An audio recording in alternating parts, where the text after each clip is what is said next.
কবর প্রতিদিন ডাক দিয়ে বলে আনা বাইতুদ দুধ। প্রত্যেকের কবর প্রত্যেককে ডেকে বলে, ও আল্লাহর বান্দা, জানো আমি পোকামাকড়ের ঘর, পোকামাকড়ের ঘর। তুমি তো সেই বান্দা যে একটা মশা কানের পাশ দিয়ে উড়ে গেলে তোমার ঘুম বন্ধ হয়ে যায়, চোখ মিলে যায়।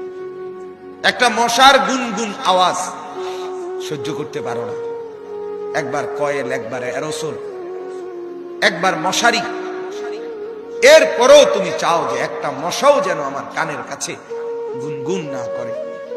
তো 5 ঘন্টার ঘুমের জন্য, 6 ঘন্টার ঘুমের জন্য বান্দা এই যত্ন নিলা, অনন্তকাল কিংবা বছরের পর বছর কবরের যে ঘুম দিবা, পড়ে থাকবা সেই ঘরে, পোকা মাকড়ের ঘর, সেই ঘরে তুমি ঘুমাইবা কেমনে, থাকবা কেমনে? আমার বাপ, আমি থাকবো কিভাবে?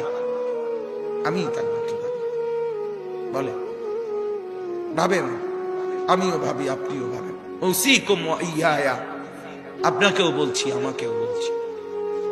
এই এখন ঘরে গেলে আমরা সবাই লেপ আর কম্বলের নিচেই তো শুয়ে যাব বাপ, কিন্তু একবার ভাবেন তো, যার মা কবরে, মার কবরে লেপ কম্বল আছে কি? যার বাপ কবরে আছে এই মুহূর্তে, বাপ আপনি ভাবেন তো। আমার এক পরিচিত মানুষ